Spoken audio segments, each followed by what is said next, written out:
Hein? Está quente, né?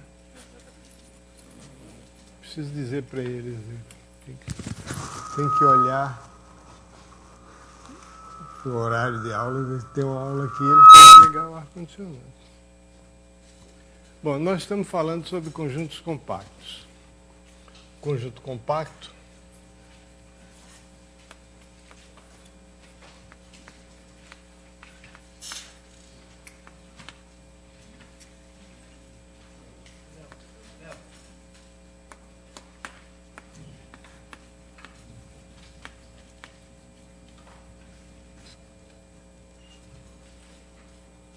parece que agora ligaram. É um conjunto limitado e fechado. Essa definição vale para todos os subconjuntos do espaço euclidiano Rn.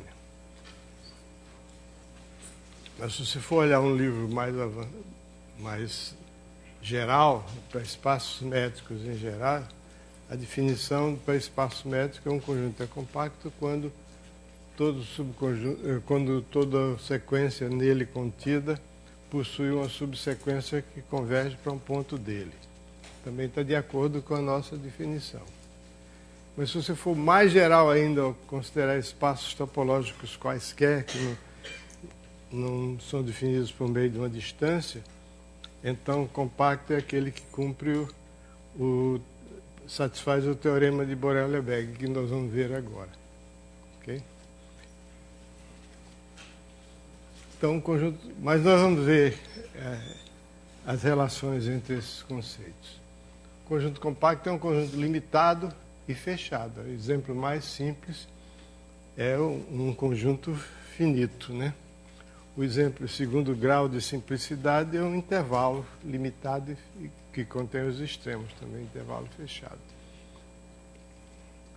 Existem conjuntos compactos que são um pouquinho mais complicados. Um passinho além é o conjunto, você tem uma sequência que converge.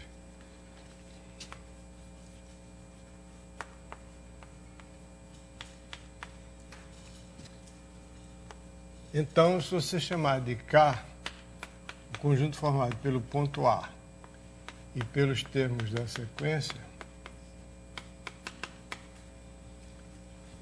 esse conjunto é compacto.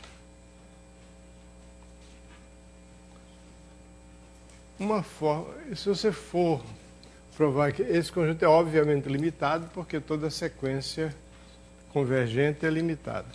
Se você quiser provar que ele é fechado, você tem que raciocinar em termos de ter uma sequência de pontos contida nele, e às vezes as pessoas se atrapalham um pouco porque esses pontos dele já estão numerados e de uma sequência tem outra numeração e pode atrapalhar. Mas não é difícil não provar isso. Mas o exemplo menos trivial, ou mais não trivial, é ridículo, menos trivial, que a gente pode dar, que seja relevante de fato, é o conjunto de Cantor. Por que esse apagador sempre está longe daqui? Eles têm que lavar para tirar o pó. Lava, mas não põe de volta. É o conjunto de Cantor.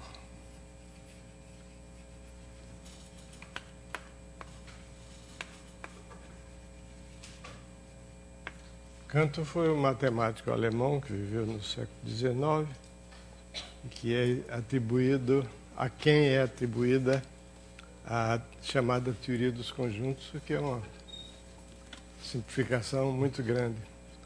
O que ele fez foi estudar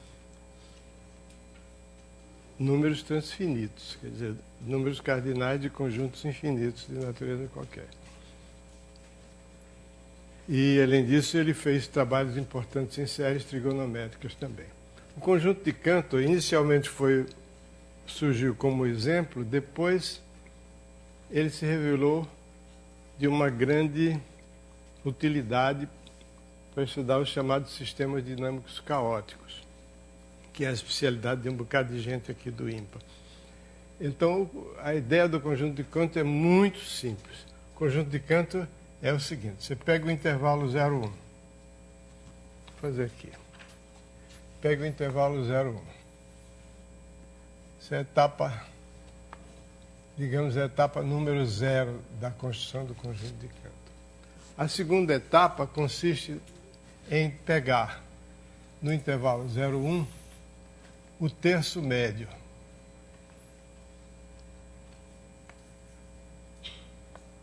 Terço médio significa o intervalo que vai de 1/3 até 2/3.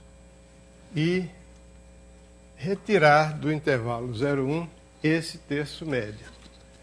Quer dizer, retirar o terço médio aberto.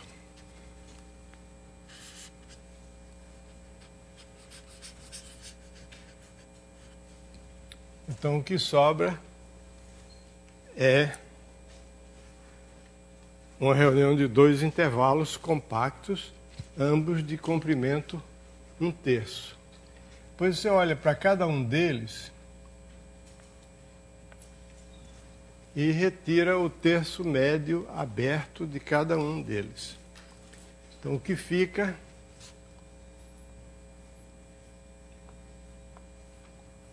são 4 intervalos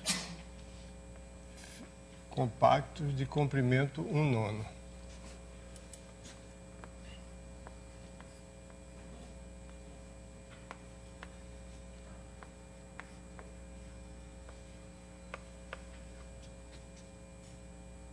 Dois terços mais 1/9, fica 4 mais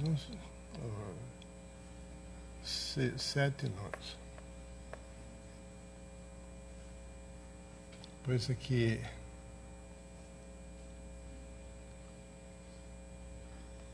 8/9 e 1. Então, essa é a segunda etapa da construção do conjunto de canto. A terceira etapa consiste em pegar cada um desses intervalos que sobraram e retirar deles o terço médio aberto.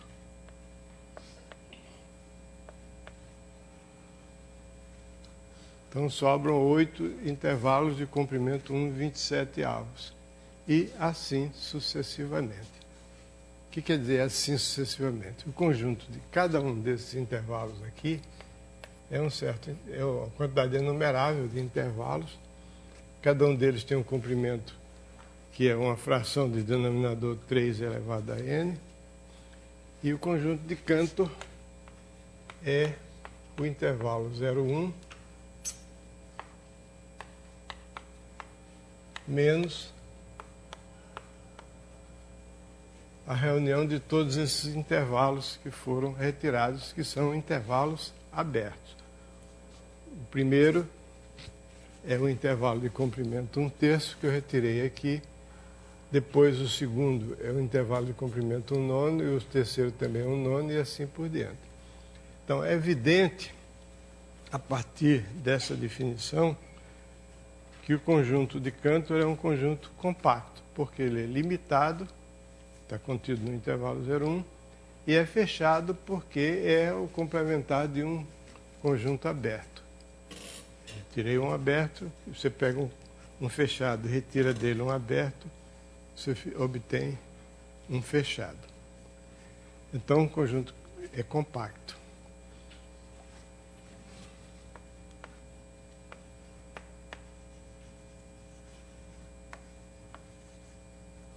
Aí você vai dizer, peraí, você começa a tirar uma infinidade de vezes, sobra alguma coisa? Sobra, sim. Todo extremo de um intervalo omitido fica, ele nunca mais vai ser retirado. Por exemplo, 1/3, nas etapas seguintes da formação do conjunto de Cantor, 1/3 e 2/3 são mantidos, porque cada etapa consiste em retirar um terço médio, aberto, de modo que esse 1/3 e esse 2/3 sobrevivem. Mesma coisa, o nono, 2/9, esses aqui também. Quer dizer, todo extremo de um intervalo omitido é um elemento do conjunto de Cantor. Ele Não vai sair nunca. O conjunto dos extremos dos intervalos omitidos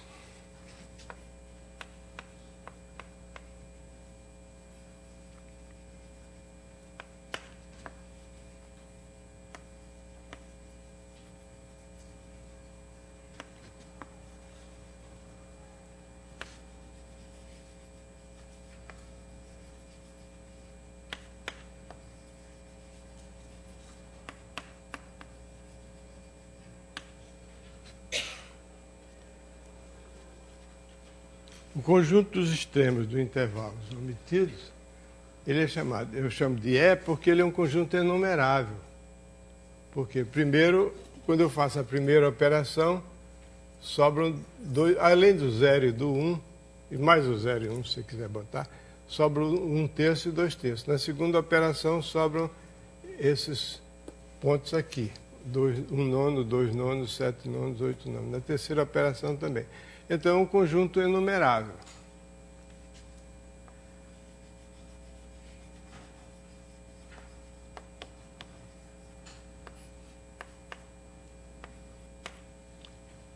Na verdade, a primeira pergunta é a seguinte: e sobra mais alguma coisa além desses pontos que são extremos do intervalo omitido?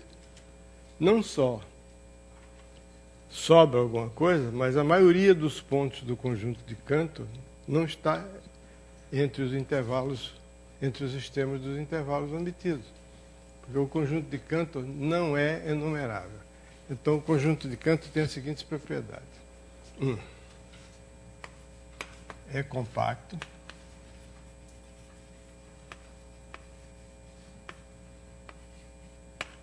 Tem interior vazio.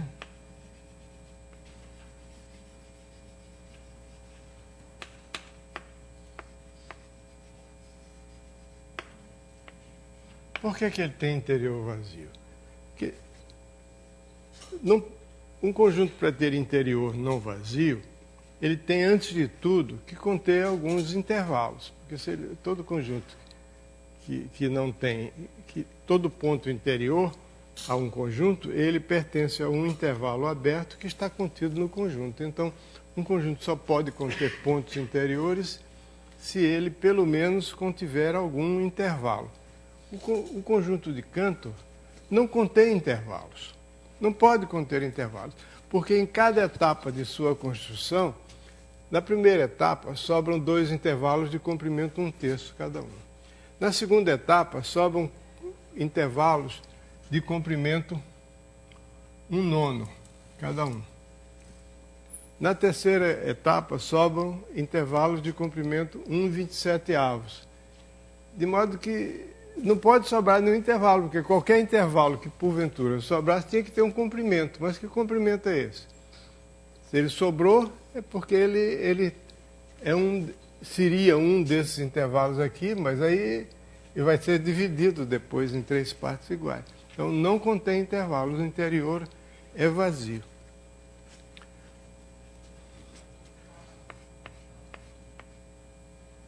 Não possui pontos isolados.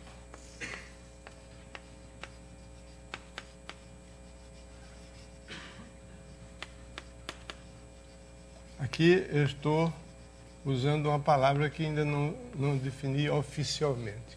Um ponto de um conjunto chama-se um ponto isolado quando ele... Um ponto de um conjunto chama-se um ponto isolado quando não existe pontos do conjunto, outros pontos próximos dele. Ou seja, quando existe um intervalo concentro nele, tá? Que não contém pontos do conjunto. Naquele intervalo não há outros pontos do conjunto. Isso não significa que esse intervalo tem nada a ver com o intervalo ser contido no conjunto ou não. Um ponto é isolado quando ele pertence a um intervalo aberto que não contém pontos do conjunto.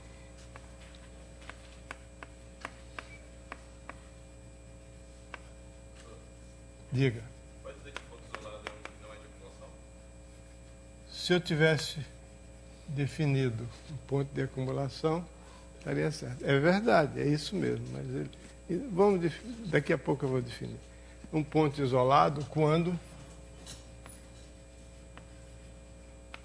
existe, digamos, um epsilon maior do que zero, tal que um ponto isolado tem que dizer de onde, né?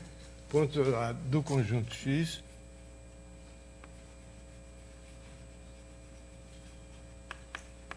um ponto isolado do conjunto X quando existe um epsilon maior do que zero, tal que a interseção de A menos epsilon, A mais epsilon, esse intervalo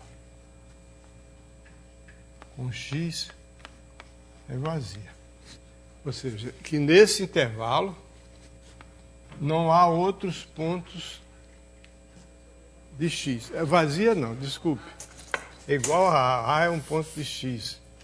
Muito bem, não se pode errar no meio de quem sabe. Então, errando, alguém diz, está errado. É assim que eu gosto. Então, isso aqui é um ponto isolado. Ok? Por exemplo, no conjunto dos números naturais, todos os elementos são isolados. No conjunto dos números racionais, nenhum elemento é isolado. Ok?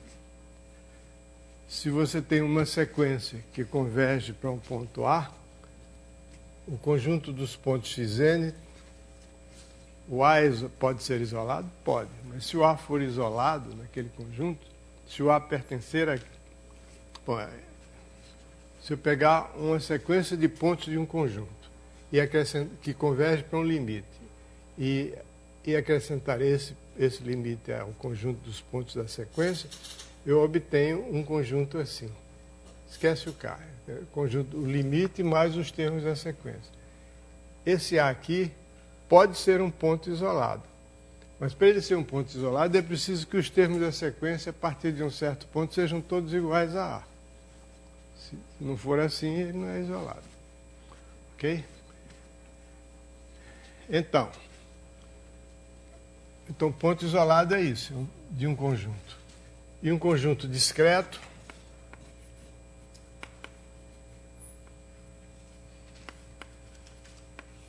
é quando todos os seus pontos são isolados. Por exemplo, o conjunto dos números inteiros é um conjunto discreto. Todos os pontos são isolados.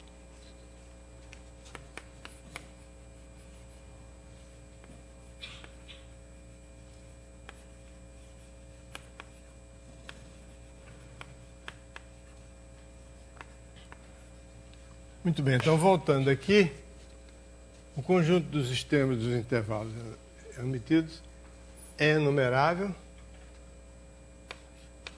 e não tem pontos isolados.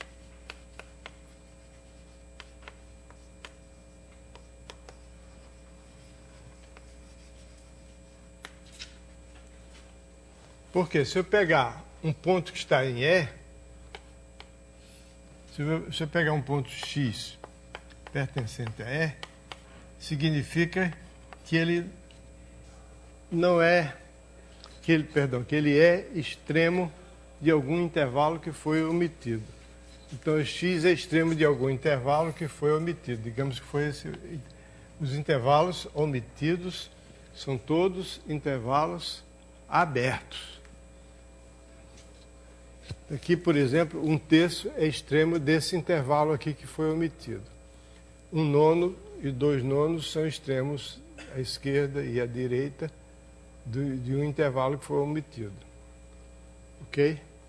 Então, se você tem um ponto pertencente a ele é extremo de algum intervalo que foi omitido, que não está no conjunto de Cantor. Mas ele está, porque ele não vai ser omitido nunca, porque eu sempre vou omitir intervalos abertos. Aliás, uma vez que ele é extremo do intervalo omitido, esse intervalo aqui que foi omitido, da agora em diante, ele nunca vai ser extremo direito de nenhum intervalo omitido. Daí em diante, aliás, ele não vai ser extremo nem direito nem esquerdo. Ele não vai ser mais extremo de intervalo. Ele já foi extremo de intervalo omitido. Só pode ser uma vez. Porque daqui em diante, os intervalos que eu vou omitir são só intervalos abertos e o X está lá, sobreviveu. Na etapa seguinte, o X continua inatingível. Ele sobrevive a essa infinidade de mutilações que são feitas no intervalo 0,1. Então, ele não pode ser um ponto isolado. Se ele é um ponto que é extremo de algum intervalo omitido, então está aqui voltando ao ponto X, é extremo de um intervalo que foi omitido. Na próxima etapa, depois que esse intervalo aqui foi omitido, na próxima etapa vai ser omitida uma parte, quer dizer, um terço médio de outro intervalo, cuja distância é x. Se for a enésima etapa da construção do conjunto de Cantor, a distância desse ponto aqui a x vai ser 1 sobre 3 elevado a n, que é o comprimento dos intervalos que sobram depois da enésima operação. Na etapa seguinte da construção do conjunto de Cantor, vai aparecer outro elemento do conjunto de Cantor aqui, que vai diferir de x a uma distância de 1 sobre 3 elevado a n mais 1. E assim por diante. Esse ponto x é limite de uma sequência de pontos que são extremos de intervalos omitidos, porque 1 sobre 3 elevado a n tende para zero. Ok? Portanto, não tem pontos isolados.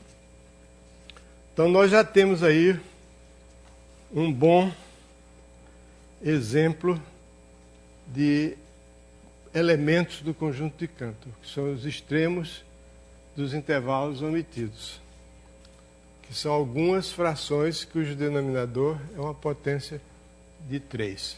Não são todas. Por exemplo, quando eu omiti esse intervalo aqui, já da primeira e nas seguintes também, que foi embora um monte de números cujos denominadores são potências de 3. Mas esse eu já me descartei deles. Ok? Então a pergunta é a seguinte: existem outros pontos do conjunto de Cantor, além desses extremos dos intervalos omitidos? Daqui a alguns minutos vocês vão ver que 1/4 é um elemento do conjunto de Cantor. E 1/4 certamente não é extremo de intervalo omitido. Aqui quando 1/4 está aqui, 1/4 está aqui, e ele vai ficar aqui sempre, embora ele não seja extremo do intervalo omitido. Acreditem por um instante no que eu estou dizendo. 1/4 nunca vai ser omitido, ele vai sempre ficar aí.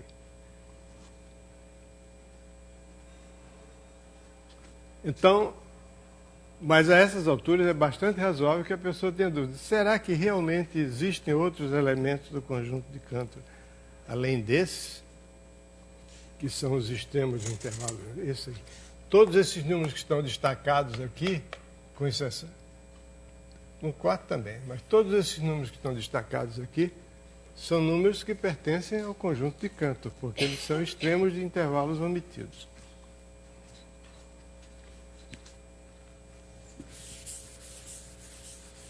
E se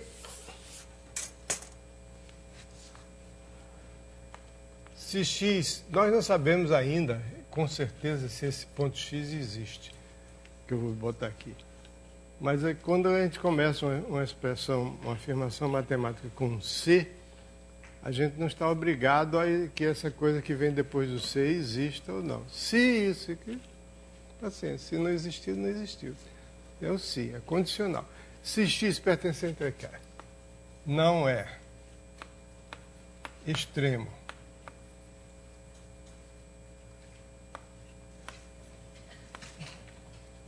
de um intervalo omitido,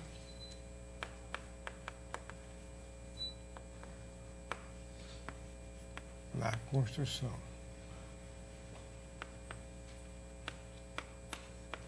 de K, então x também, eu ponho também aqui porque já não é ponto isolado.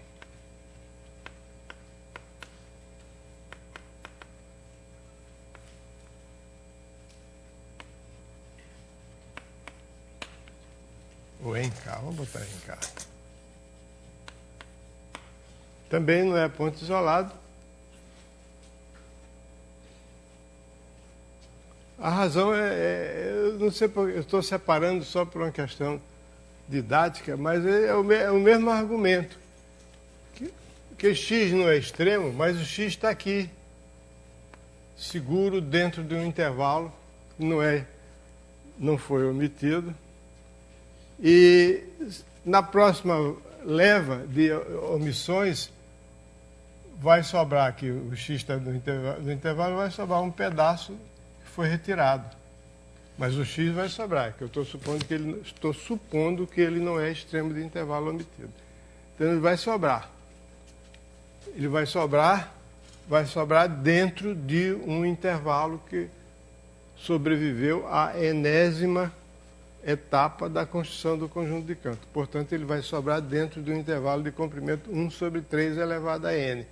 Na etapa seguinte, os intervalos que sobram são todos de comprimento 1 sobre 3 elevado a n mais 1. E o x escapa. Então, aqui dentro, junto dele, foi retirado o intervalo de comprimento 1 sobre 3 elevado a n mais 1 e ele não está. Mas os extremos desse intervalo que foi omitido estão. Os dois extremos estão no conjunto de canto. Então, o x vai ser limite de uma sequência de pontos do conjunto de canto. Então, o x não é ponto isolado. Ok? Não só o x não é ponto isolado, mas aqui eu vou introduzir uma nova palavra. O conjunto E é denso em K. Isto é, isso significa dizer que o fecho de E é K. Isso significa dizer que todo ponto de que todo ponto de K é limite de pontos de E. Então, por exemplo, o conjunto dos números racionais é denso na reta. Porque todo número real é limite de uma sequência de números racionais. Porque nós já vimos que todo intervalo de números reais contém números racionais. Então, todo número real, qualquer intervalo que eu pegue com centro nele, vai ter números racionais lá dentro. Então, ele é limite de uma sequência de números racionais. Diga. Não entendeu a definição de ponto isolado. Você tem um conjunto X, ok? Sobre o conjunto de reta. E você tem um ponto A pertence a X. Esse ponto A chama-se um ponto isolado em X significa... Veja bem, isolado é uma palavra que deriva de ilha, isola, ilha. Então ele está ilhado. Então se ele está isolado, significa que em torno dele não existem pontos de X. A ideia é extremamente intuitiva. Você um ponto é isolado quando que existe um intervalo contendo A, no qual não há outros pontos de X além do A. Então, significa que existe um epsilon maior do que zero, esse epsilon é o raio desse intervalo. Tal que o intervalo A menos epsilon, A mais epsilon, contém apenas o ponto A como ponto de X. O único ponto de X dentro daquele intervalo é o ponto A. Entendeu agora? Ok.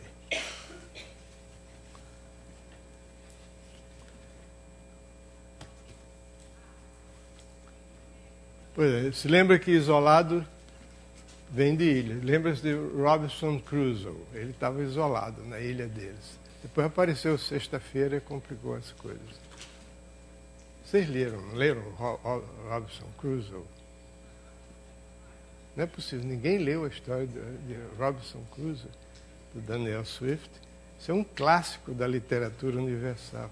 A história de um homem que foi naufragou, o navio dele afundou, só sobrou ele, e ele ficou numa ilha pequena, e ele viveu dentro dessa ilha um tempão, enquanto as aventuras dele.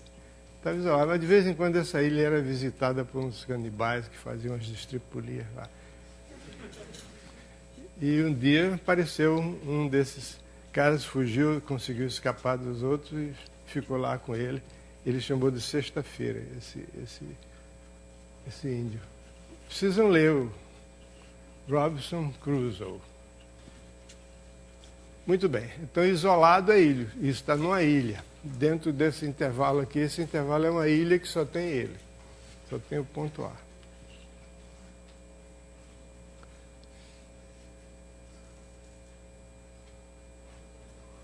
Ok. Então, o conjunto o conjunto de Cantor K não possui pontos isolados. Sejam eles pontos de intervalos omitidos, ou sejam pontos que não pertencem ao intervalo omitido. Reconheço que eu ainda não provei que existem pontos do conjunto de Cantor que não pertencem a nenhum não é extremidade de nenhum intervalo omitido. Só dei um chute, né? Disse que 4, fiz duas afirmações. Primeiro, que 4 pertence ao conjunto de Cantor, e segundo, que 4 não é extremo de intervalo omitido. Bom, não é isso, essa segunda afirmação é clara, porque 4 não é o extremo do intervalo omitido, são frações que têm denominador potência de 3. Então, 4 não é uma fração cujo denominador 4. Que 4? 4 é nada. O conjunto de Cantor, vocês são terríveis. Quer dizer, quando eu erro, eu ponho a culpa em vocês. Você já viu? 4, como é que 4 podia ser conjunto de Cantor? É 0,4, claro. 4 décimos, né? Não é 4, é 0,4.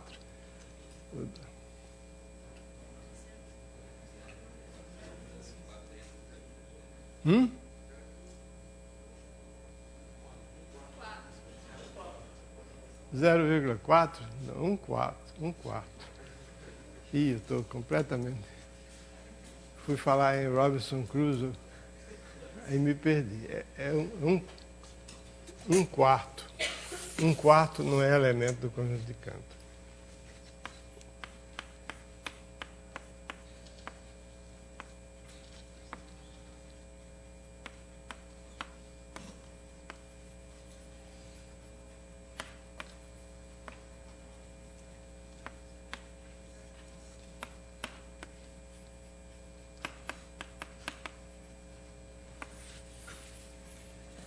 Essa é a minha dívida.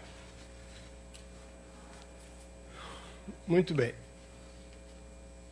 Como é que eu provo que existem realmente pontos que não são extremos de intervalo omitido? No conjunto de Cantor existem esses pontos. É muito simples. Basta que eu prove que o conjunto de Cantor não é enumerável.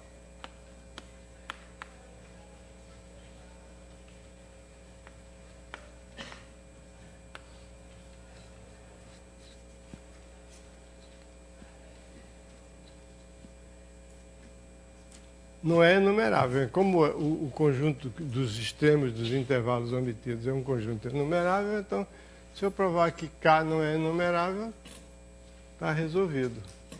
Então, quer dizer, não só existem pontos que não são extremos dos intervalos omitidos, mas ainda, esses pontos formam a grande maioria.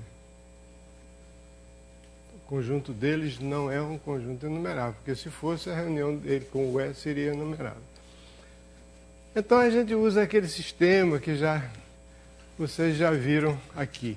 É o seguinte, seja X um conjunto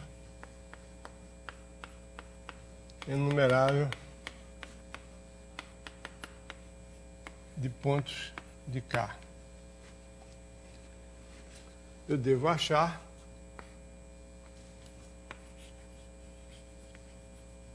um ponto C pertence a K que não está em X. Então, dado um conjunto enumerável, eu devo achar um ponto que está no conjunto de Cantor, mas que não está entre aqueles elementos do conjunto enumerável. Foi assim que a gente mostrou que o conjunto dos números reais não é enumerável.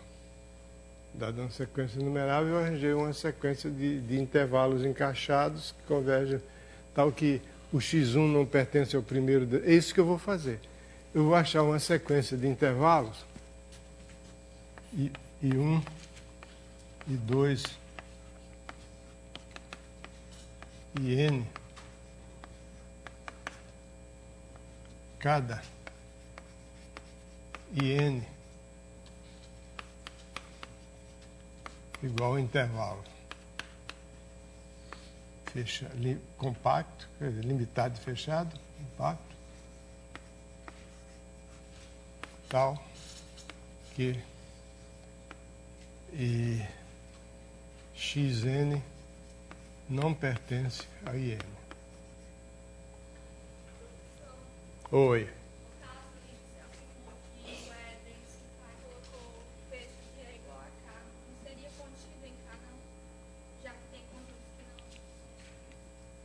O fecho de E contido em K, isso é uma afirmação óbvia. Não tinha que provar, não precisava de argumento nenhum para provar isso. Porque o E está contido em K, o fecho de E está contido no fecho de K. Mas o fecho de K é K, porque K é compacto. Então isso aí que você disse é verdade, mas não precisa de argumento para provar. Está claro isso? Como eu sei que E é um subconjunto de K, portanto, o fecho de E está contido no fecho de K. Okay? Se A está contido em B, o fecho de A está contido no fecho de B. Mas o fecho de K é K, porque K é um conjunto limitado e fechado, compacto, ele é limitado e fechado. Então o fecho de E está contido em K. Está contido em K. Ok? O fecho de E está contido em K sempre. Mas eu quero provar, na verdade, isso aqui, então isso é óbvio. Agora que o fecho de E é igual a K, aí a coisa muda de nível.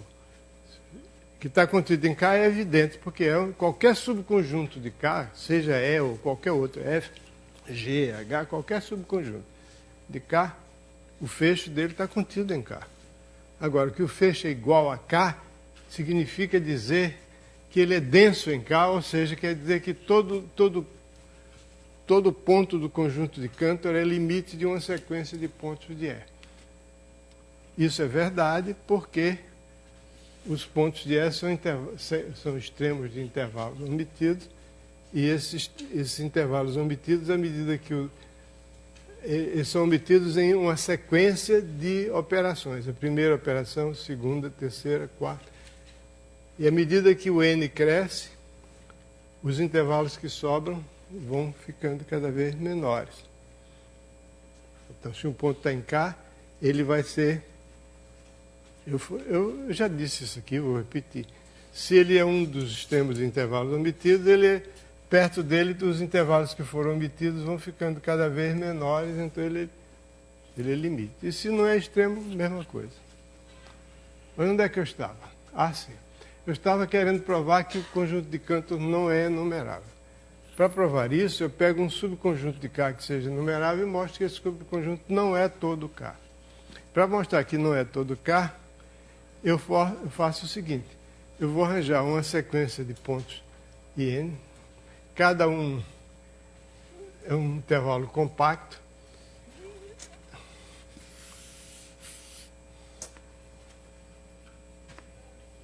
Com centro compacto não degenerado, porque um ponto é um conjunto, é um intervalo degenerado, mas é um intervalo compacto não degenerado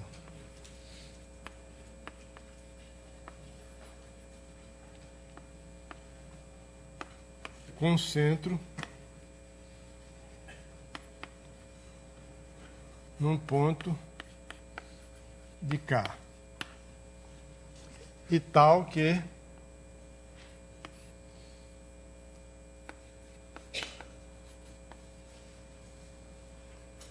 o intervalo, o IN não contém o ponto XN. Se eu conseguir isso, essa sequência de intervalos encaixados, tá, que o enésimo ponto daquele conjunto XN não pertence a esse intervalo, então nós já sabemos, pelo princípio dos intervalos encaixados, nós já sabemos que a interseção de todos esses intervalos é não vazia, ou seja, que existe algum ponto, um C, que pertence a todos os IN. Todos os INs. Na verdade, eu vou arranjar esses INs de tal modo que o IN seja AN, BN, com BN menos AN igual a B menos A. Não. BN menos AN tendendo para zero.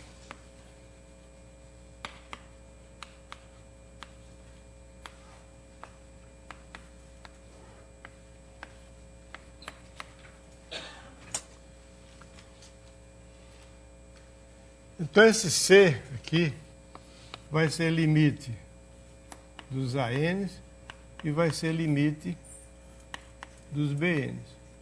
Porque essas inclusões aqui significam que eu tenho aqui o intervalo A1, B1, o A2, B2, o A3, B3. Então a sequência dos ANs cresce, a sequência dos BNs decresce. E como o intervalo tem comprimento BN menos AN tendendo para zero, o limite dos AN vai ser igual ao limite dos BN, que vai ser um certo ponto C, o qual, obrigatoriamente, ele vai estar em K. Por que ele está em K? Porque o centro de cada um desses AN, BN, o centro desse intervalo está em K. Eu vou tomar de tal modo que esse centro esteja em K. Então, o centro desse intervalo também vai tender para o C. Claro? Porque esse centro está entre o AN e o BN. Então, tendo para o C, portanto, é o limite de uma sequência de centros de intervalos, é o limite que são pontos de K, esse C pertence a K. Então, você vai ter um ponto C que está em K, e ele está em todos os INs, mas o XN não está em IN, então C é diferente do XN para todo N. Então, esse C não está, é um ponto de K que não está naquela sequência, naquele conjunto X. Agora, como é que eu arranjo esses intervalos? Bom, eu tenho aqui o ponto X1. Tem um ponto X1. É um ponto de K. Eu pego um intervalo I1 com centro no ponto de K, digamos Y1, diferente de X1.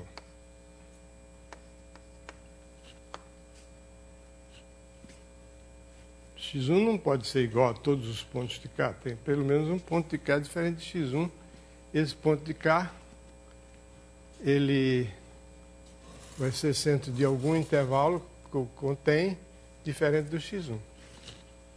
Bom, então esse Y1 pertence a K e é centro do intervalo diferente do X1. Está claro isso? Muito bem. Agora, esse intervalo Y1, I1, interseção com K, é não vazio, porque o K não tem pontos isolados. Então, o Y1 é um ponto de K, então ele não é ponto isolado. Então, qualquer intervalo com centro nele contém pontos de K.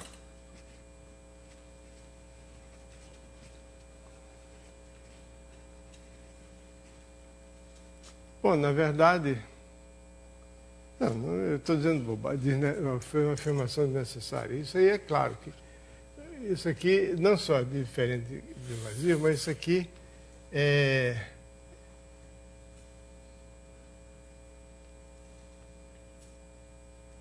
um conjunto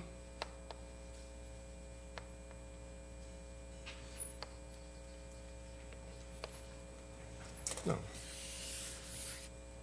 Então pega um ponto y1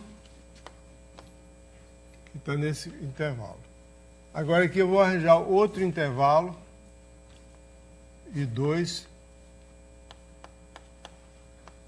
concentro num ponto y2 de K. E agora eu tenho um ponto aqui que eu estou duvidando de mim mesmo. Então eu vou olhar aqui, vocês me perdoem.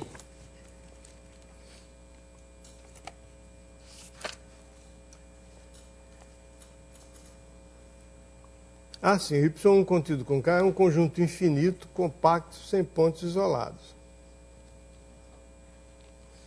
Y1 interseção K é um conjunto infinito, compacto, sem pontos isolados.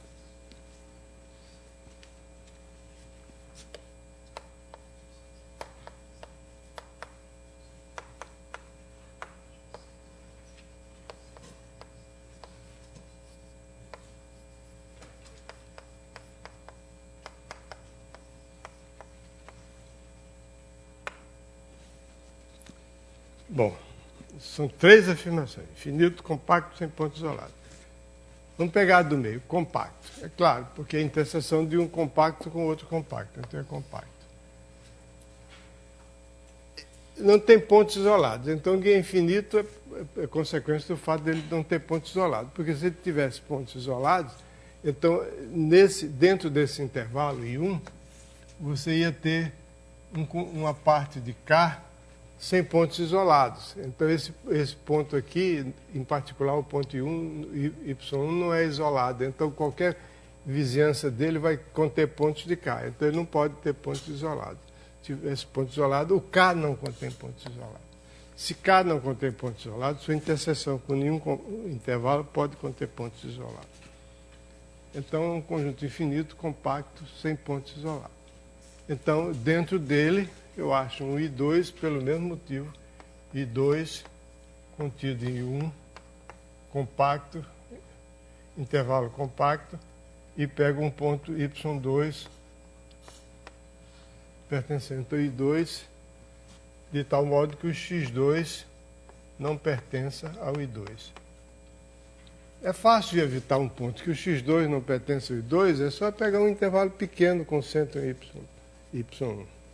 Então não vai conter.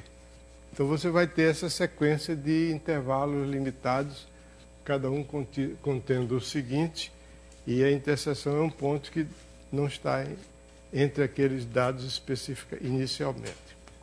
Ok? Muito bem. Então, está aqui a afirmação feita. É um conjunto compacto. Os extremos dos intervalos omitidos é um conjunto enumerável denso. E K não é enumerável.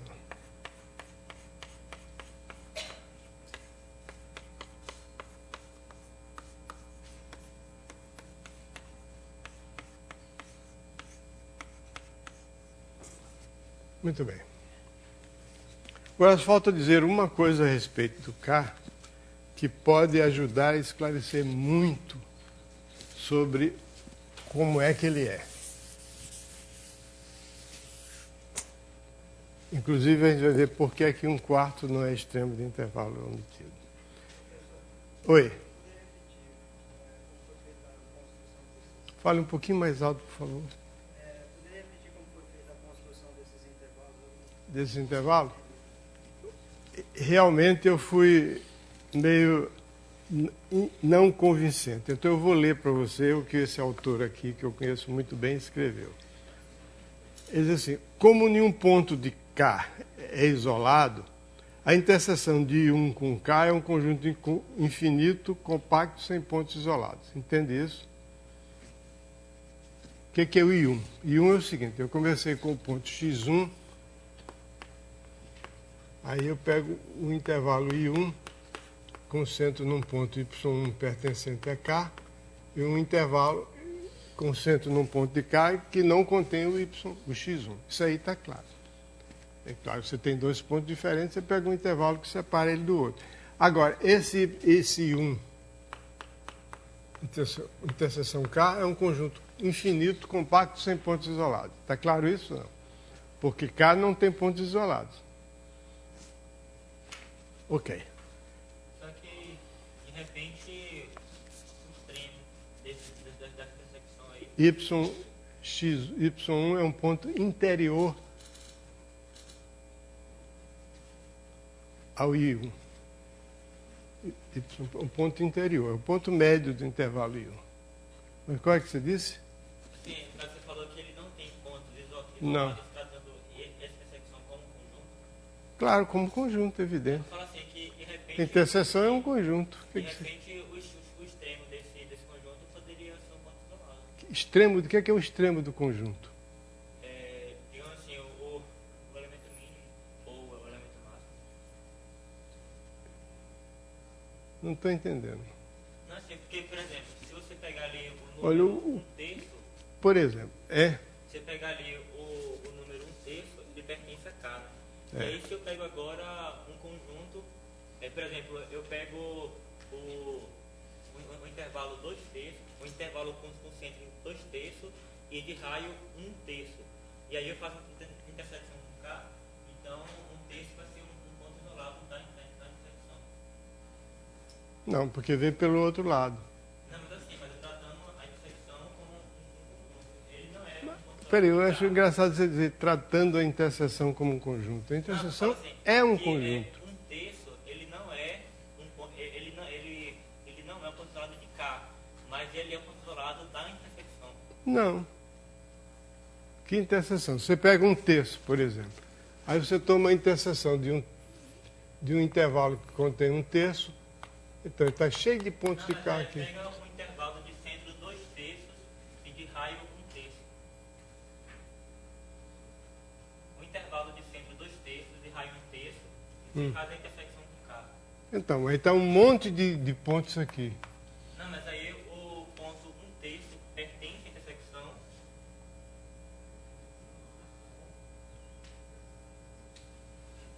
Mas um terço?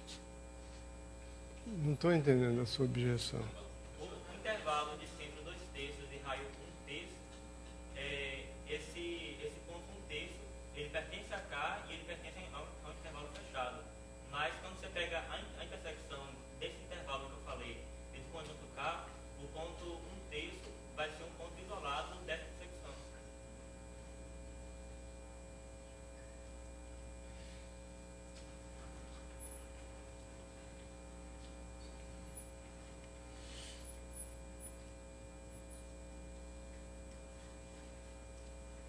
De fato, você pega esse...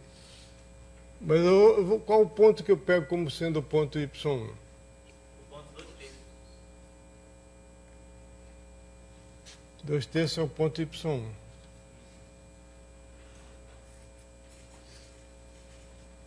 Mas eu quero que seja Y1 tem que ser um ponto que seja o ponto médio, um ponto interior, não é ponto necessariamente ponto médio, não é um ponto interior a...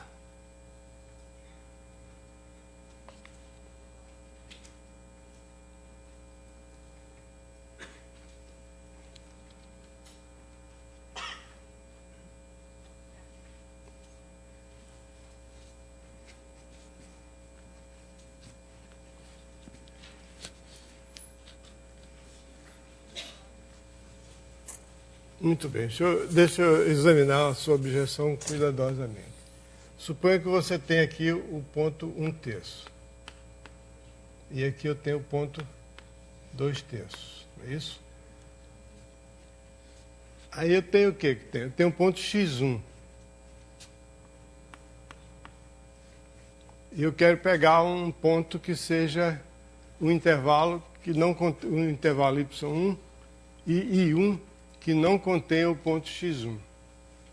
pego um ponto y1 pertencente a K, que seja diferente de x1, e tomo um ponto que esteja em K, que seja diferente de x1, e pego um intervalo concentro nesse ponto, 2/3 vai ser o meu y1, não é isso?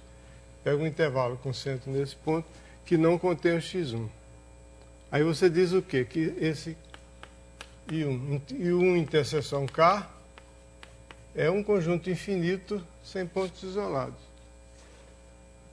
Mas no caso, então, tem que ter alguma outra hipótese também, porque eu não posso pegar qualquer raio.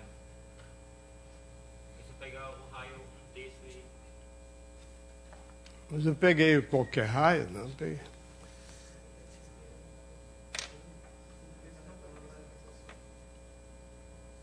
Você tem razão. Eu tenho que pegar tem que ter um pequeno cuidado.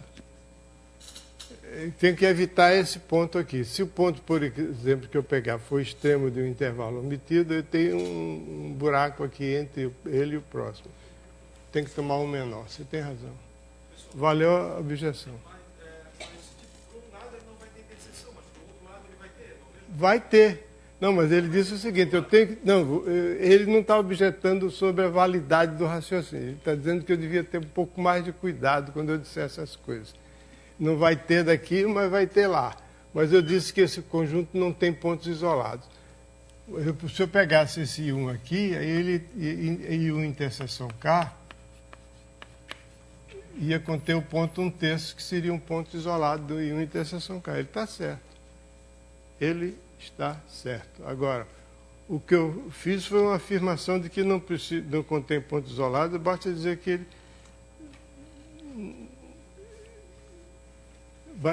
ele não é vazio, né? Tem pelo menos um ponto de K aí dentro. Tem razão. Eu vou corrigir isso aqui. Muito bem. Está certo. Como é que é o seu nome? Cristiano. Cristiano. Você é de onde? Sou da Bahia. Muito bem. Viva a Bahia. Salvador mesmo? Não, sou no caso de Ilhéus. Ilhéus? Muito bem.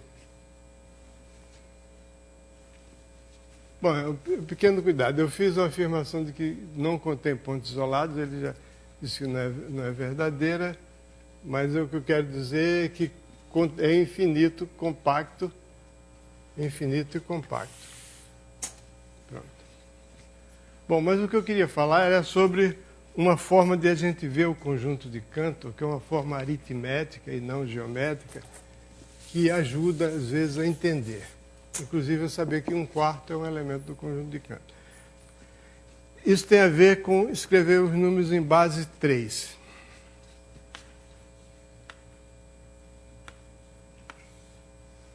A gente escreve os números em base decimal, quer dizer, os números usando os algarismos 0, 1, 2, 3, 4, 5, 6, 7, 8, 9. Mas existe a possibilidade de você definir números com base 3, base 5, base 7, base 9, base 8, qualquer base, que seja diferente de 1. Então, um número em base 3 é um número escrito assim, 0,x1, x2, x3, etc. Onde cada xn está menor do que 3 e maior do que ou igual a 0. Então, esses são os números que são escritos na base 3. Isso significa que esse número é igual à soma de xi sobre 3 elevado a i, da mesma forma que você escreveria se fosse em base decimal. Quando você escreve isso aqui em base decimal, isso significa que é x1 décimo mais x2 centésimos, etc. Aqui é x1 terços mais x2 nonos mais x3 27 avos, etc. Em vez de ser décimos, centésimos, milésimos, cada casa dessa é uma casa de 3 terços, nonos, 27 avos, etc. Então, isso aqui é um número escrito na base 3. Se você escrever um número racional na base 3, você pega, por exemplo, você quer escrever 1/4 na base 3, a mesma coisa que você faz quando você vai escrever um número como fração decimal. Você faz, divide o numerador pelo denominador. O que é que vai acontecer? Dá 0, porque 1 dividido por 4 dá baixo 0. Então tem 10 dividido por 4, peraí, 10, o que é 10? 10 é 3. Tá certo? 10 é 3, não. 1, 0 é a maneira de escrever 3. Tem 3. Aí você baixa o 0 de novo, 0 no quociente. Agora, isso aqui é 100. O que é 100? 100 é 9. É o quadrado, 100 é 9. 1, 0, 0 é 9. Então, isso aqui é 9. 9 dividido por 4 dá 2. 2 vezes 4, 8 para 9, 1. Aí, aqui é 3. 3 dividido por 4 é 0. Desculpa. Agora aqui é 2 de novo. 2 vezes 4, 8 para 10. Então, a gente já viu que vai dar 1/4 escrito em base 3 é 0,020202, etc. Isso é 1/4 em base 3. Isso me garante que 1/4 pertence ao conjunto de Cantor. Por quê? Pelo seguinte. Como é que eu defino o conjunto de Cantor? Vamos olhar inicialmente para os números escritos em base decimal. Base decimal significa que os números entre 0 e 1, eu divido o intervalo 0 e 1 em 10 partes iguais. Então, aqui na primeira parte estão os números, as frações que têm 0 décimos. São menores do que 1 décimo. Então, 0 décimos. Então, começa com centésimo, milésimo, etc. Aqui são as frações que começam com 1 centésimo, 1 décimo, 2 décimos, 3 décimos, etc. Mesma coisa é para a base 3. Eu divido isso aqui em 3 partes iguais. Aqui estão os números que, escritos na base 3, tem o primeiro algarismo igual a 0. Esses aqui são os que têm o primeiro algarismo igual a 1, e aqui são aqueles que têm o primeiro algarismo igual a 2. Ok? Quando chegar no 3, já passou, porque aí é 10. Então, os primeiros algarismos aqui, por exemplo, o número 0,02 está aqui. Então, aqui, ok? Esses aqui são os números que têm o primeiro 0,1 qualquer coisa. E aqui, os que têm 0,2 qualquer coisa. Veja, eu só posso usar esses números, 0, 1 e 2, esses algarismos. Muito bem. Então, voltando aqui, quando eu omiti, na primeira etapa da formação do conjunto de Cantor, quando eu omiti os números compreendidos entre 1/3 e 2/3, eu omiti os números que, escritos na base 3, têm o primeiro algarismo igual a 1. Primeiro, são os números da forma 0,1 qualquer coisa. Esses foram omitidos. Foram omitidos. Só sobraram aqueles que têm 0,0 qualquer coisa e 0,2 qualquer coisa. Os primeiros estão aqui e os últimos estão aqui. Quando não entenderem, me interrompam. Então, vou para a segunda etapa da formação do conjunto de Cantor. Então, eu omito essa parte aqui. Ao omitir isso, eu omiti os números cujo segundo algarismo é 1. E aqui, quando eu fizer isso, eu omito os números cujo terceiro algarismo é 1. E cada etapa da construção do conjunto de Cantor consiste em omitir do intervalo 0,1 aqueles números que, escritos na base 3, possuem algum algarismo igual a 1. No fim, não sobra nenhum número com algarismo 1. Só sobra números com algarismo 0 e 2, escritos na base 3. Por exemplo, 1/4 escrito na base 3 é 0,020202. Então, é um número que está no conjunto de Cantor. Ele não vai sair nunca. né, na etapa. Então, o conjunto de Cantor é o conjunto de todos os números reais compreendidos entre 0 e 1, os quais, quando escritos em base 3, só possuem os algarismos 0 e 2. Ok? Está claro, Cristiano? Muito bem. Então, viva São Jorge. Diga.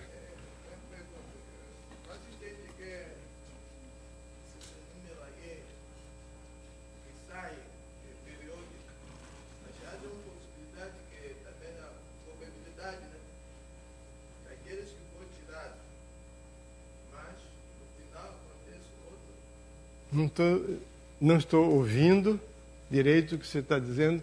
Você pode falar espanhol comigo. Ou então falar mais alto, em qualquer língua, mas... Qualquer língua não. Espanhol, inglês, francês, alemão, italiano.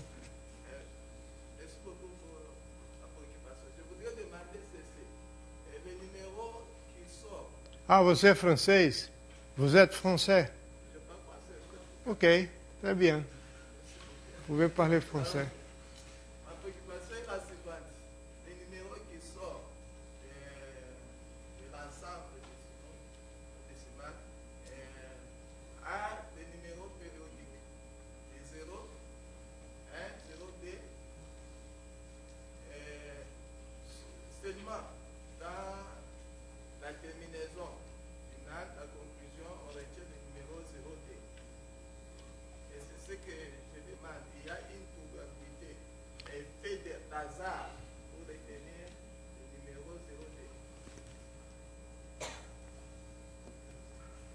Les numéros qui partent à l'ensemble de Cantor sont les numéros qu'on écrit en base 3 seulement ont les chiffres 2 et 0. Jamais 1. Jamais 1. É um critério muito simples. Você escreve o número na base 3. Se aparecer algum algarismo 1, então ele está fora do conjunto de Cantor. Se ele está no conjunto de Cantor, se e somente se, ao escrever esse número na base 3, só aparecem os algarismos 0 e 2. Por quê? Porque se aparecesse... a razão é essa. O conjunto de Cantor é construído através de uma sequência de etapas. Na primeira etapa, ao omitir o primeiro terço médio, eu omiti todos os números que, escritos na base 3, têm o primeiro algarismo, eu diria, depois da vírgula, eu iria dizer decimal. Mas o primeiro algarismo decimal, não, o primeiro algarismo depois da vírgula é 1, esses foram omitidos. Não importa o que vem depois. Quando eu extraí isso aqui, eu omiti, que não pertencem ao conjunto de Cantor, os números que escritos na base 3 são da forma 0,1 e o resto não interessa. Porque esses são os números que estão aqui, ou estavam aqui. Agora eu prossigo. Diga. Mas um terço não é igual a 0,1? É. Um terço. O que tem no texto? Pois é. Boa pergunta. Como é que você responde essa pergunta? Um terço é 0,1. Hein? É uma ambiguidade, mas é a mesma coisa que você escrever 1. Ótima, sua pergunta foi ótima. O que é isso? Isso é 1. Então, um terço, você tem toda a razão. O número 1 terço é 0,1. Ele não foi omitido. Mas você pode escrever 0,1 de que forma? 0,1 na base 3. Na base 3. Você pode escrever isso aqui como sendo 2. É?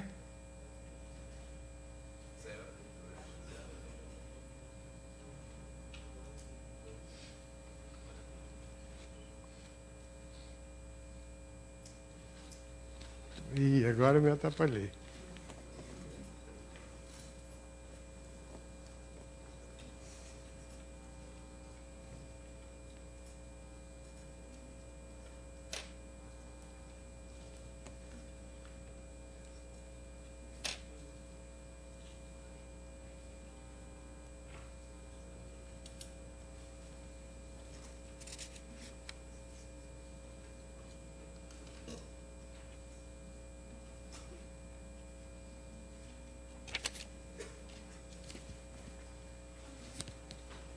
Ah,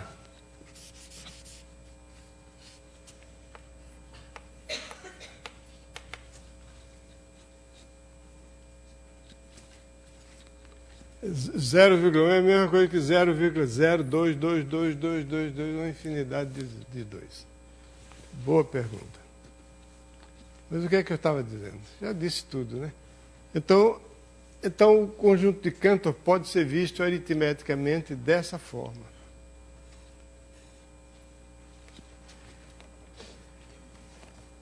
Ok, mas você me pegou assim meio desprevenido, mas tá certo. Fez toda a razão de fazer a sua pergunta. Porque existe uma ambiguidade, e essa ambiguidade existe na escrita normal. Como eu mostrei aqui. 0,9999 é igual a 1. Por exemplo, 0,39999, etc., é igual a 0,4. Essa é a mesma coisa na base 3. 2, 2, 2, 2, 2, isso aqui vai tendo para botar um 1 aqui na frente. Essa forma de olhar para o conjunto de Cantor, essa forma aritmética de olhar para o conjunto de Cantor, já mostra o fato de que ele é não enumerável. Porque se você pode representar todos os elementos do conjunto de Cantor com frações em base 3, em que aparecem só os algarismos 0, 1, ou melhor, 0 e 2, você, nenhum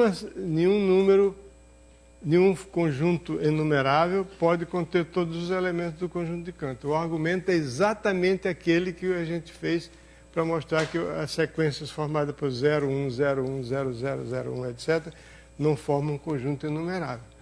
Se você pegar qualquer sequência de elementos do conjunto de Cantor, escrever na base 3, você forma um elemento que não está, você arranja um C que está no conjunto de Cantor que não está aqui. Porque esse x1 ou é 0 ou 2. Se x1 for 0, eu escrevo C igual a 0,2. Se for 2, eu escrevo 0,0. Aí eu olho para o x2. x2 ou é 0 ou 2. Se for 0, eu ponho 2 aqui. Se for 2, eu ponho 0 aqui. E assim por diante. Então, continuando, eu vou achar um elemento que pertence ao conjunto de Cantor, mas não é nenhum daqueles que você pôs aqui. Então, o conjunto de Cantor não é enumerável, é uma forma direta de você verificar esse fato. Bom, ainda tem meia hora. Deixa eu chatear vocês por mais meia hora, falando do teorema de Borel-Lebesgue.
Bom, teorema de Borel-Lebesgue. Seja X um compacto, toda cobertura aberta de X, aberta significa que existe uma reunião de cada um desses A lambda.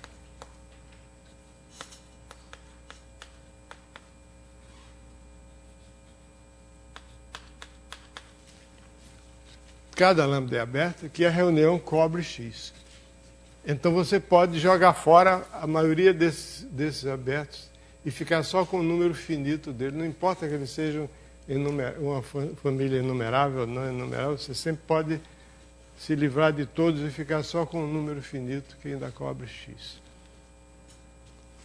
Quando a gente começa a estudar matemática de maneira um pouquinho mais séria, análise matemática, eu, por exemplo, eu comecei a estudar essas coisas, mas não vou contar a história, vou contar da minha vida.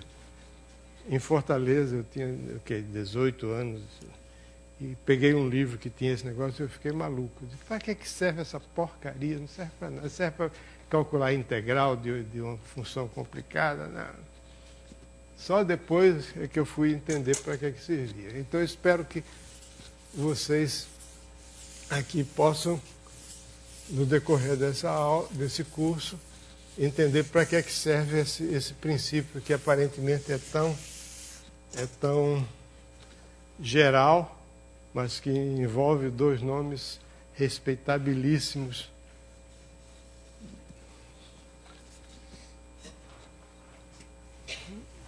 Na verdade, esse teorema foi provado primeiro por Émile Borel, no caso em que é uma cobertura enumerável, e depois estendida por Lebesgue para o caso geral. Ele é mais conhecido por Lebesgue do que por Borel, mas é injusto. Borel foi realmente a primeira pessoa que... Existe até que os alemães chamam esse teorema de teorema de Heine. É meio absurdo, porque Heine nunca provou isso. Provou uma coisa que pode ser demonstrada usando isso. Bom, então toda cobertura aberta possui uma subcobertura finita, se o conjunto é compacto. Na verdade, vale a recíproca. Eu espero ter tempo de mostrar que vale a recíproca também. A recíproca é a seguinte: se você tem um conjunto tal que toda cobertura aberta dele possui uma subcobertura finita, então esse conjunto é compacto. Vamos ver um exemplo de um conjunto que não cumpre essa condição. Se você pega o conjunto dos números inteiros, 1, 2, 3, 4, mas é covardia, porque se existe uma coisa que está muito longe de ser compacta, é esse conjunto. Você pega uma cobertura aberta formada por intervalos de comprimento pequeno, menor, por exemplo. Aí você tem uma cobertura aberta. Então, a reunião de todos esses intervalos abertos, né? Então, cobre o conjunto. N está contido na reunião de todos os intervalos N menos, digamos, 1/10. N mais 1/10. Esse mais 1/10 aqui é só...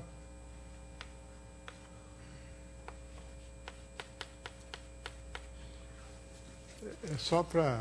Podia ser qualquer número, tanto faz. Então, isso é uma cobertura aberta da qual você não pode tirar subcobertura finita. Aliás, você não pode tirar nenhuma subcobertura própria. Quer dizer, se você omitir um desses intervalos da cobertura, ele já não cobre mais. Então, esse conjunto não é compacto. Mas, como eu disse, isso é covardia, porque o conjunto dos números naturais é muito longe de ser compacto.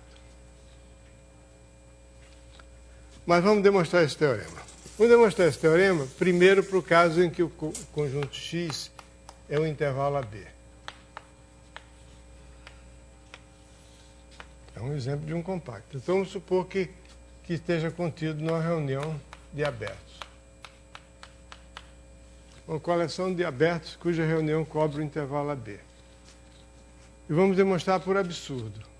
Vamos supor, por absurdo, que essa cobertura não admita subcobertura finita.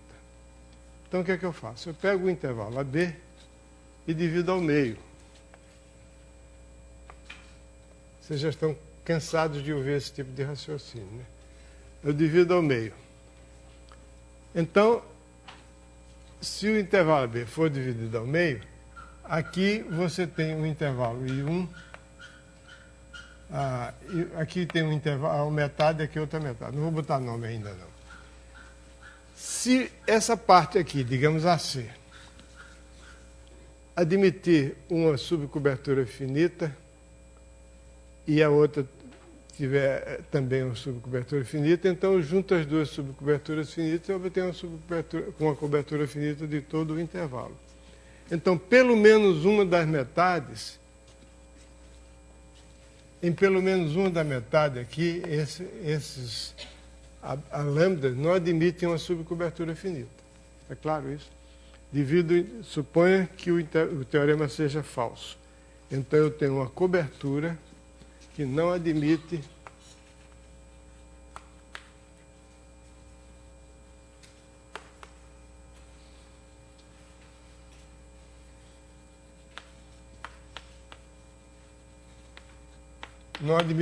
subcobertura finita. Quer dizer, você não pode cobrir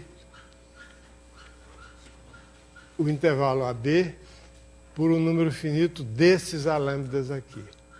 Então eu pego o AB e divido ao meio. Então eu tenho duas metades. Pelo menos uma dessas metades não pode ser coberta por um número finito dos alâmbidas.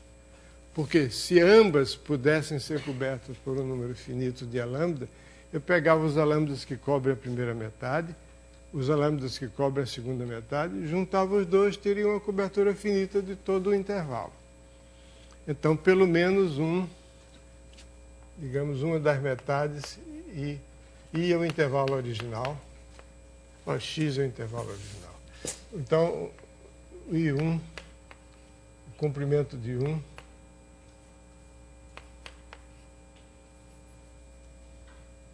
vou representar assim. Isso é uma notação que eu vou usar bem mais tarde. Comprimento do intervalo.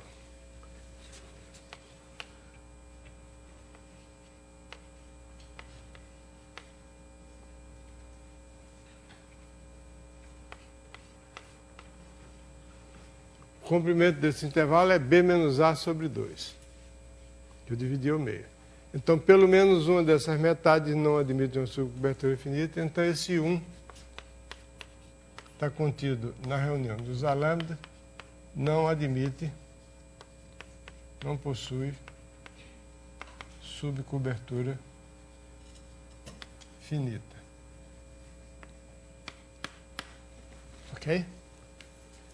Então eu faço a mesma coisa. Pego o I1, divido ao meio, I2 é um intervalo que tem comprimento B menos A sobre 2 ao quadrado, dividido ao meio, e que também I2 não admite subcobertura finita.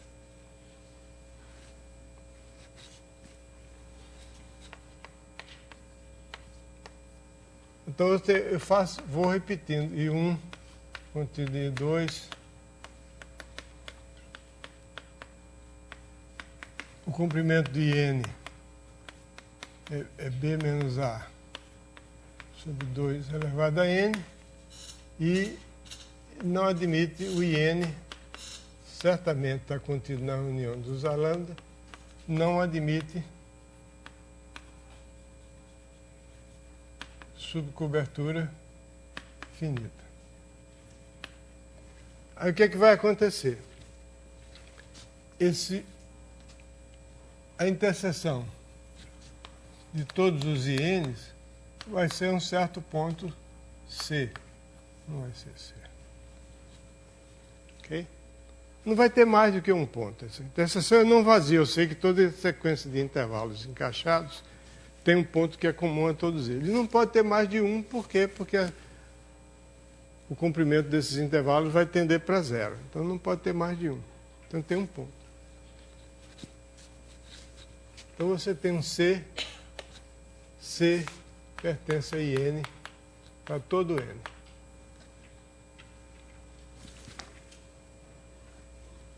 Na verdade, esse C em particular, pertence ao intervalo AB.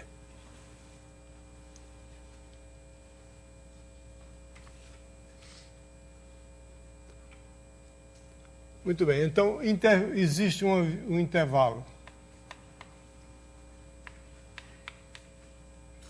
Desculpe.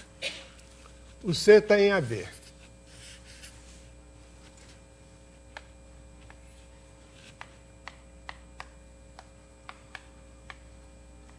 Mas AB é coberto por essa cobertura finita. Então, C pertence a alguma lambda. Cobertura é isso. Cobertura significa que todo elemento do intervalo AB está em alguma lambda. Isso que quer dizer que os lambdas cobrem AB, é isso. Todo elemento de AB, todo ponto de AB pertence a alguma lambda. Mas a lambda é um intervalo, é um conjunto aberto.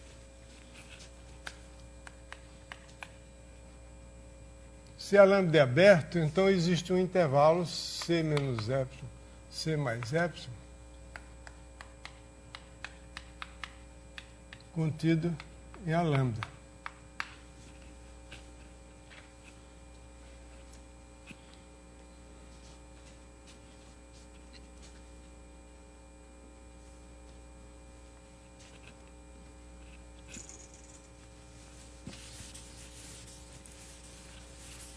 Mas no momento em que o epsilon seja menor do que B menos A sobre 2 elevado a N, então algum desses o C vai estar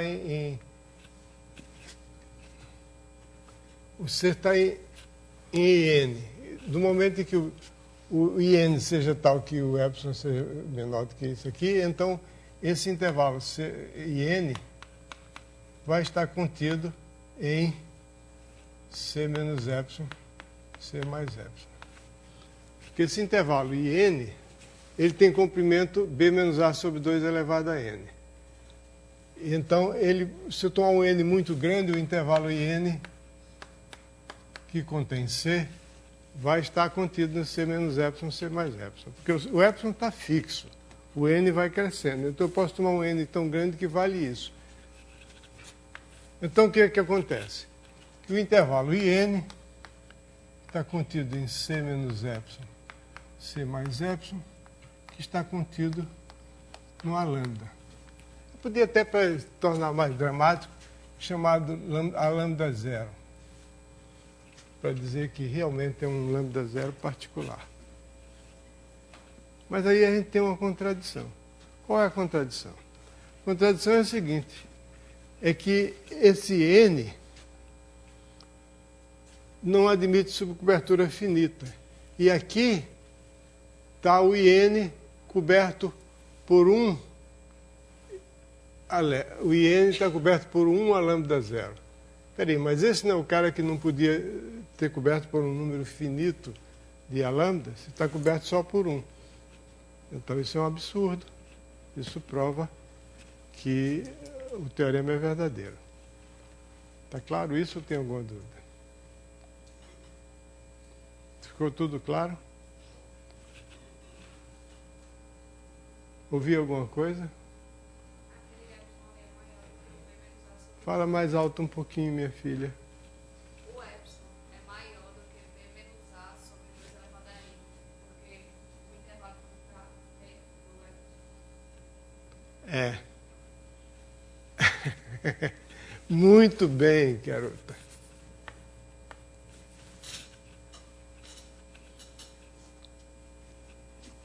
O epsilon é fixo, o N é que vai aumentar. Então, é o seguinte, muito bem. Então, vamos lá. Deixa eu me redimir um pouco. Então, você tem uma família, uma sequência decrescente de intervalos, cujos comprimentos tendem para zero, e que tem a propriedade de que nenhum deles pode ser coberto por um número finito dos lambdas. Esses intervalos, estando encaixados e sendo intervalos fechados, eles têm um ponto em comum. Existe um C que pertence ao IN para todo N. Então, esse C está em N para todo N, em particular o C está em AB, portanto, ele está coberto por alguma lambda. ele pertence a alguma lambda zero. C pertence a alguma lambda zero. Mas como a lambda zero é aberto, então existe um intervalo com centro C contido no A lambda zero. Esse intervalo fixado.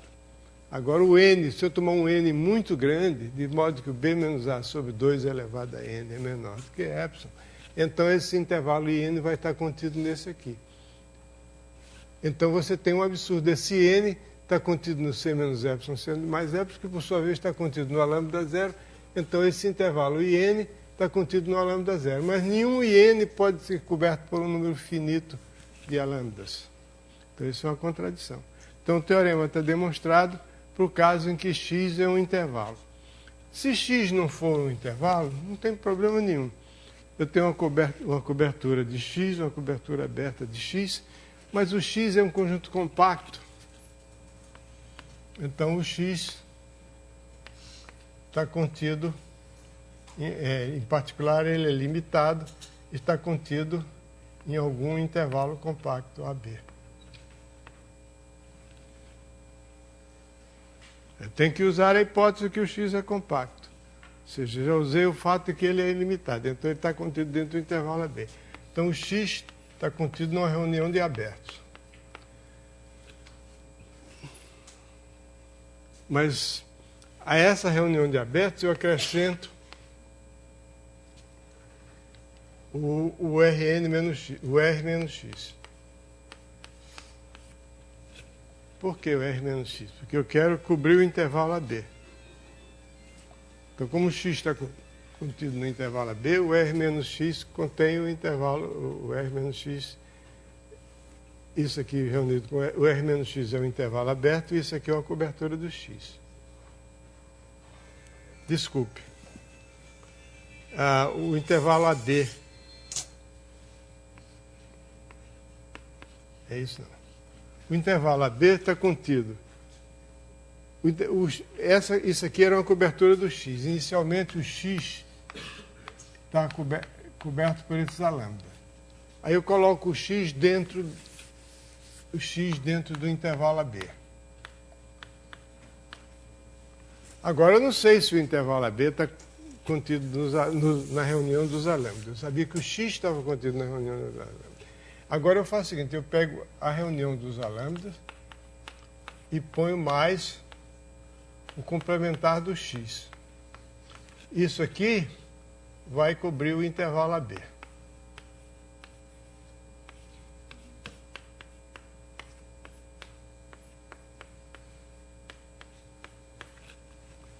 Agora eu estou no caso anterior.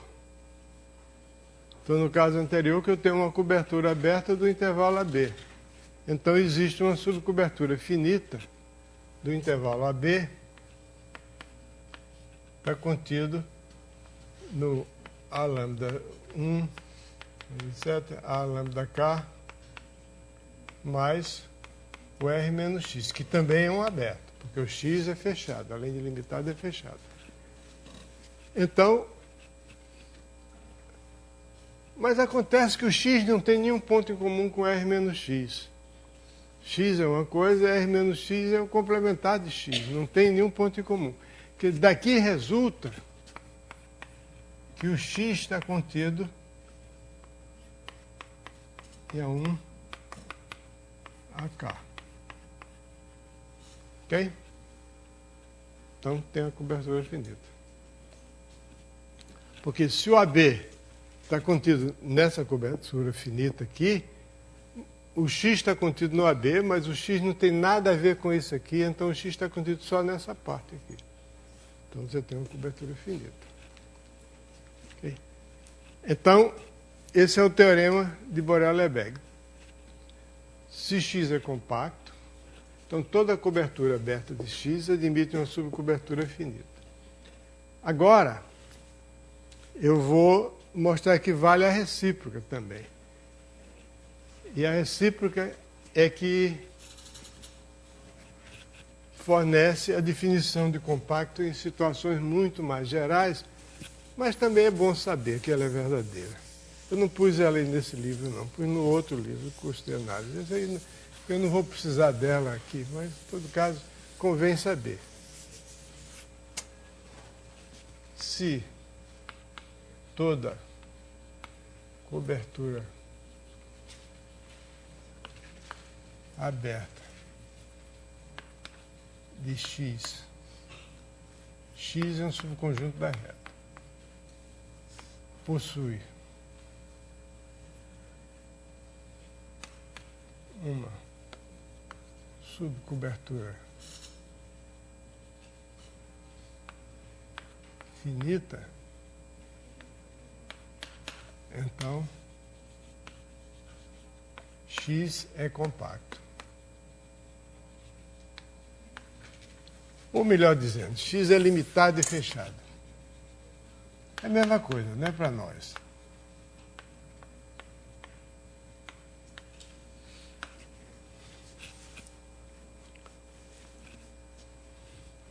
Então eu tenho um conjunto que tem a seguinte propriedade: toda cobertura aberta admite uma subcobertura finita.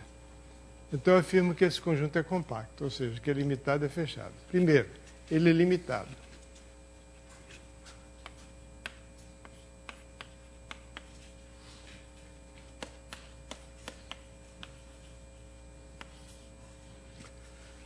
Por quê?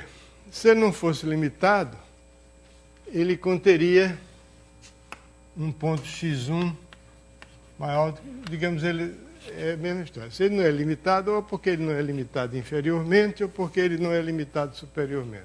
Vamos supor que ele não seja limitado superiormente. Então, existe algum elemento x1 em x que é maior do que 1.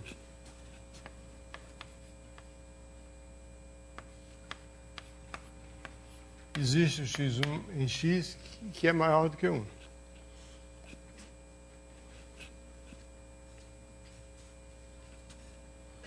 Aí eu olho para o 2. Existe um x2 em x que é maior do que 2 e maior do que x1 mais 1. x1. Aí eu olho para o x1 mais 1. Vai ter um x2 aqui, que é maior do que 2 e é maior do que o x1 mais 1. Para garantir que ele é bem maior do que o x1. Ok? Se não existisse esse x2, então porque o x1 mais 1 seria uma cota superior para o conjunto seria limitado. Analogamente, existe um x3 maior do que o x2 mais 1 e que é maior do que 3. E assim por diante. Então, o xn é maior do que n e é maior do que xn menos 1 mais 1. Então, eu tenho uma sequência de pontos x1, x2, x3, etc. Cada um distando do seguinte por pelo menos 1, contidos em x.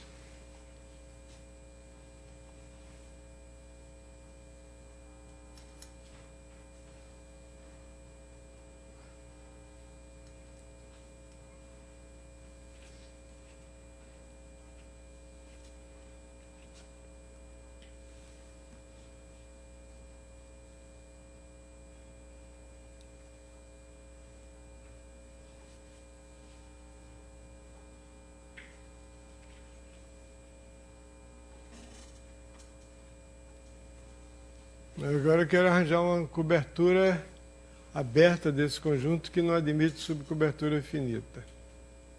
Aí eu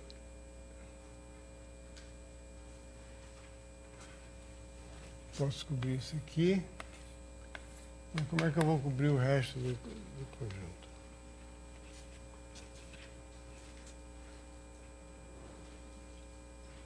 Ah, não vou fazer isso não.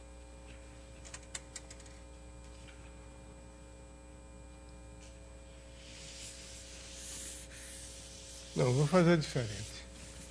Daquele jeito não ia dar certo, não é diferente não. Eu vou fazer certo. Esse x está contido na reunião de todos os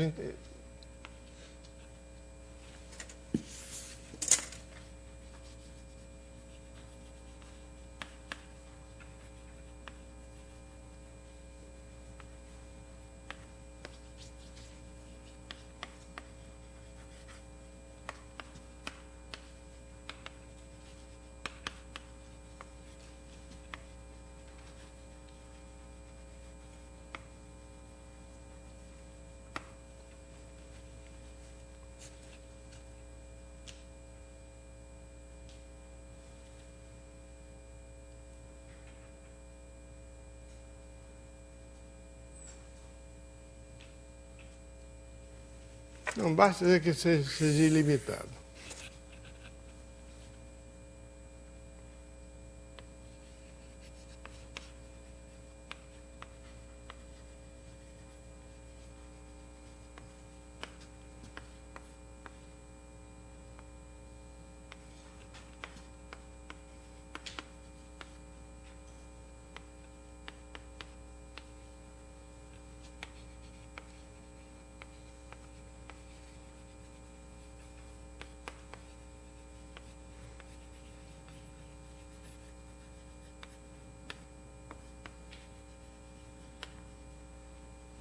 Eu acho que agora dá certo. Suponha que x seja ilimitado.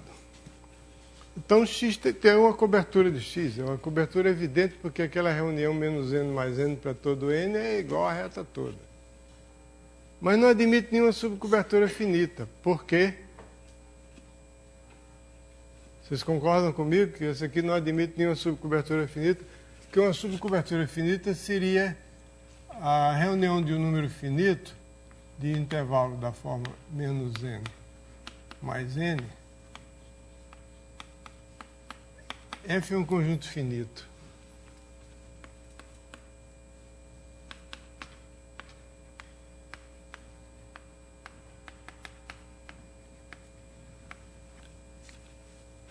Você tem uns conjuntos que vão crescendo. N, 1, 2, 3, 4, 5, 6, etc. Se você tomar um número finito deles e tomar a reunião, o que é que dá? Dá o maior deles.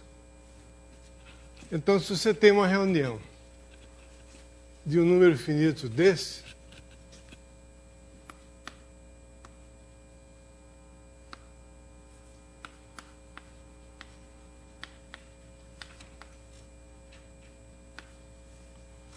vai dar o maior deles. E o x está contido aí? Não, porque o x é ilimitado. Se x estivesse contido num deles, seria limitado. Vai ficar muito mais simples do que eu estava querendo fazer. Então, seja x ilimitado.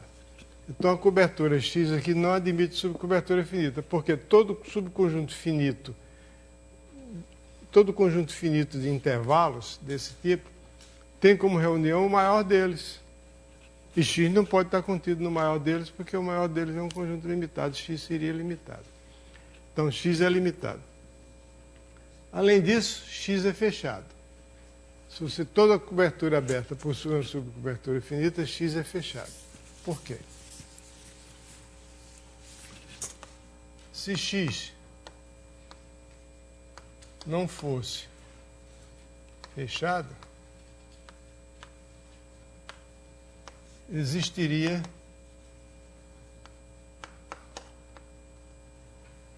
um ponto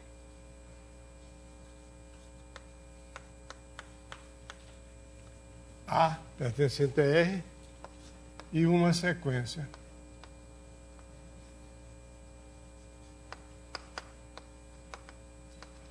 de pontos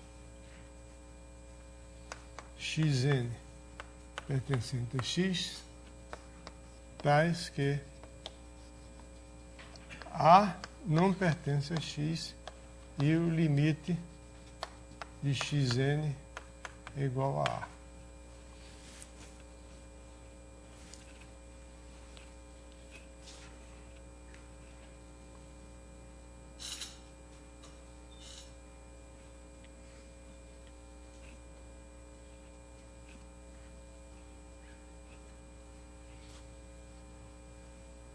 Então, você teria um ponto A e uma sequência de pontos xn em x, convergendo para A, sendo que o A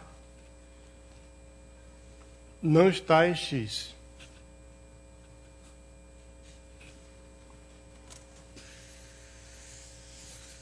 Então, passando a uma subsequência, eu posso sempre supor que, digamos, xn1,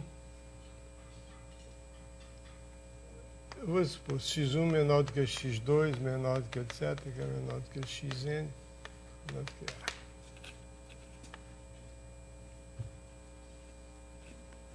É justo supor isso? Aqui eu estou dando um pequeno salto. Toda vez que você tem uma sequência convergindo para um ponto, você pode sempre passar a uma subsequência, quer dizer, abandonar o resto, e supor que a sequência é crescente, ou passar a uma subsequência e supor que a sequência é decrescente. Você diz, bom,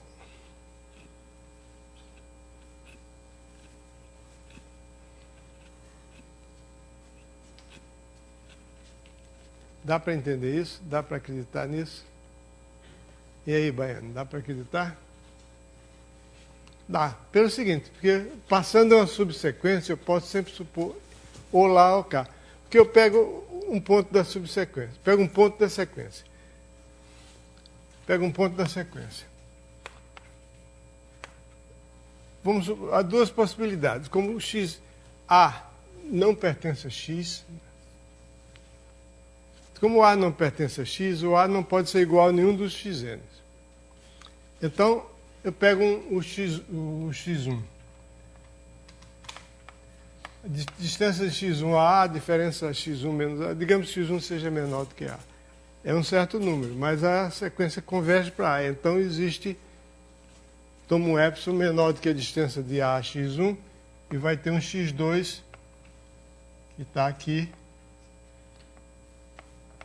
Ou está do outro lado, mas ou tem uma infinidade do lado de lá ou infinidade do lado de cá. Então eu posso supor sempre que todos os xn são menores do que A. Primeira coisa. Isso é um exercício que eu estou fazendo aqui, é o seguinte. Toda vez que você tem uma sequência de pontos que converge para um ponto, que não é nenhum dos pontos da sequência, então você pode passar uma subsequência de tal modo que essa subsequência seja crescente ou decrescente.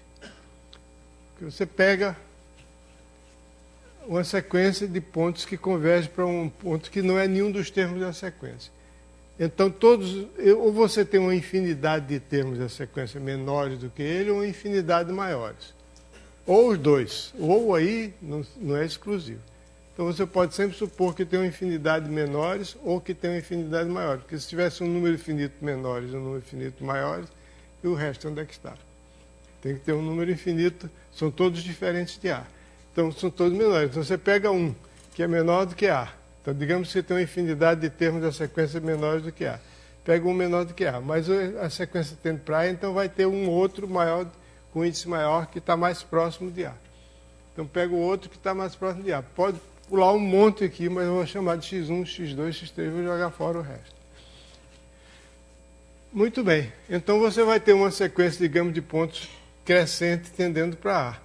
Então, você faz o seguinte, você toma o intervalo, você tem aqui x1, x2, x1, x2, x3, etc. Aqui está o A, x4. Então, você pega um aberto que cubra o x1. Depois você pega um aberto que cubra o x2. Depois cobra um aberto que cubra o x3. Um aberto que cubra o x4. Etc. Ok? Então você vai ter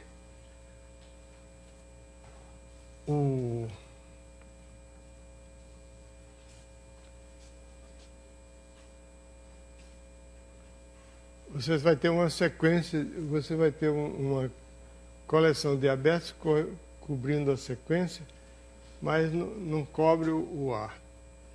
E daí o A não pertence ao conjunto.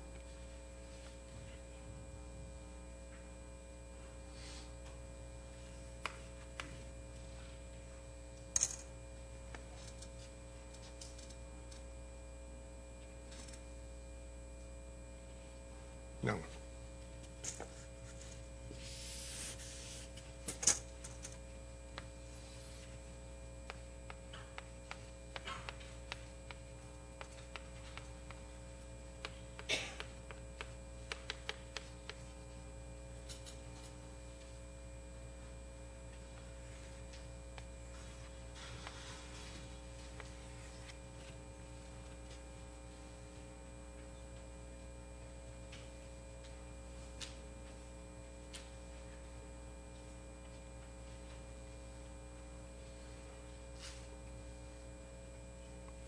Eu deixo para fazer isso na próxima aula. Agora eu não estou lembrado como é que eu faço. Basta pegar a sequência de abertos R menos o intervalo de centro em A e raio 1 sobre N. E aí nenhuma... Mas eu quero que cubra o X. Não, então, no caso R menos o intervalo de centro em A e raio 1 sobre N. Aí se você fizer ao nível dos abertos, vai ser R menos... Isso, Cristiano. Tá certo. Salvou a situação. Isso mesmo. Você tem uma sequência aqui, você pega os abertos a N igual a R menos o intervalo A menos 1 sobre N, A mais 1 sobre N. Então a reunião, isso aqui é a reunião desses AN, vai conter naturalmente o X, certo? Porque a reunião desses AN é R menos A. Ok?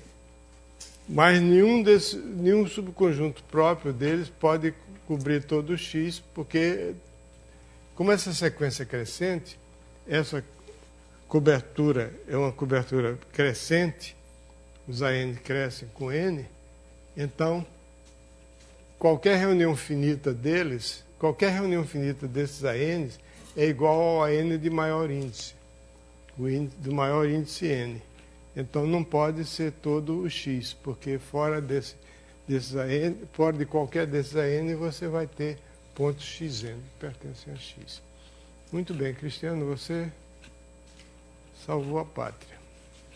Muito bem, com isso nós terminamos aqui. Ficou faltando falar sobre pontos de acumulação, mas vocês ficam para fazer isso sozinhos.